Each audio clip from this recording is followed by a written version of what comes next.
What's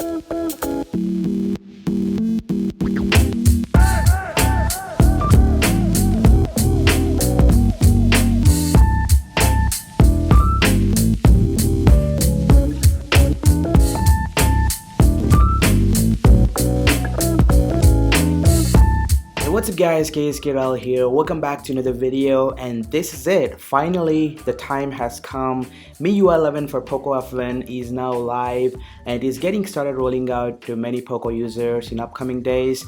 First of all, I had to thank my subscriber Alok, who informed me about this new update. Without him, this video wouldn't be possible.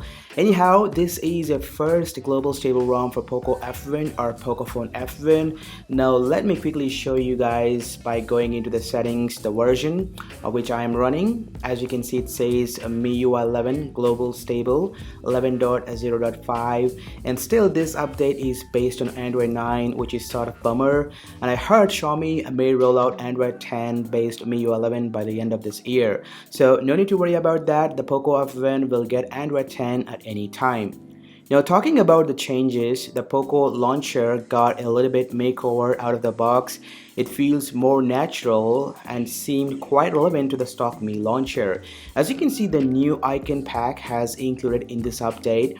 I don't like this new icon pack, which is not that great when it gets compared to the previous one. The new version of the Poco launcher works the same way, like swiping up from the bottom, which lets you trigger the app drawer, where you get to see all of the applications which are neatly organized in categories.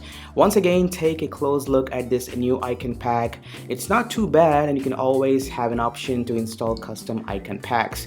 Now, swiping to the left would let you view the shortcuts, where you get to see some quick tools which include stocks, calendar events, cricket updates, and more.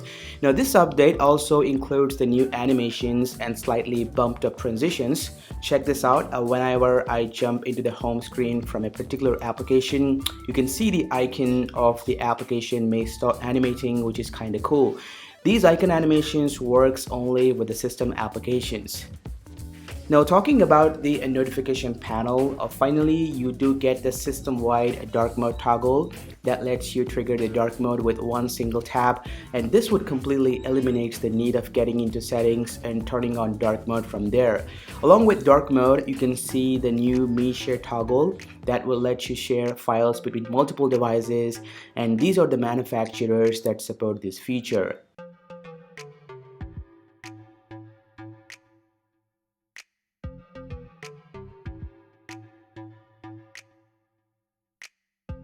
Now let's put that into an action. I'm going to open the gallery application on my PocoPhone F1, and I'm going to try to send some videos and pictures to my Redmi K20 Pro and see how fast this new sharing application can send the files to the recipient. Now, I have selected my files. Then I'm going to click on send option, and you would see a new share sheet will pop up where it is going to show the nearby devices which has a Mi Share feature enabled. In this case, my Redmi K20 Pro is showing, and I can simply select the recipient, and boom, that's it. The files will be transferred at jet speed. This feature is same as AirDrop in iOS, but I'm happy to see this seamless file sharing feature on Android device, and I hope this feature may work with many other Android devices. Now let's jump into the settings. The new settings application has slightly tweaked out to some extent, and I can see there is no new bold font included in this update. I hope this new bold font will be added in Android 10. There are no big features added into the settings. Even the new battery department doesn't have an ultra battery saver yet. Also, there is a no screen time option included in this update. Instead, you get a stock digital well-being that lets you view the usage of your device. Overall, in terms of features and changes, there are no big changes included in this update, and the ambient display styles are only exclusive to the K20 series, and some of the features of MIUI 11 may include the doc viewer, which is pre-built into the system that lets you preview any kind of document without the need of third-party application. Also, the new nature sounds are included in this update. Now let's discuss the performance. I have felt this update is sort of improved compared to sluggish MIUI 10. It feels like good. The UI responds to my touches without any issues. I feel there are slight improvements made to the touch panel, which is a good thing to know. Now before talking about the gaming performance, I ran a few benchmark applications which include a Geekbench 5 and Antutu, and these are the scores which I got on my device.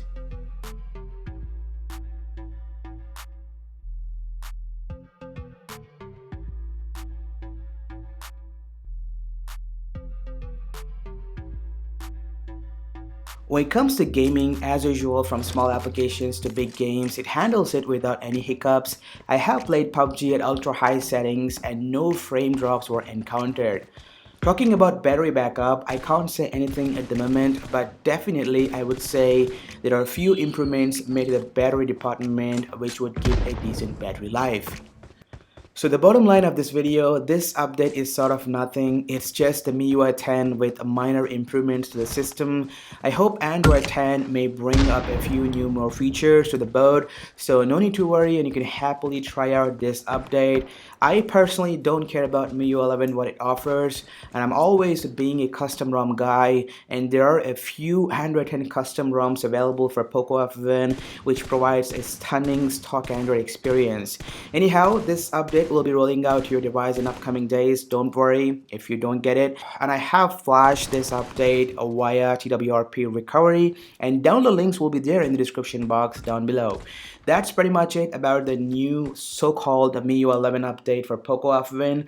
I hope you like this video. If you do, then I will be happy if you click on that like button and subscribe for more tech videos. Thanks for watching. This is KSK Royal. See you again.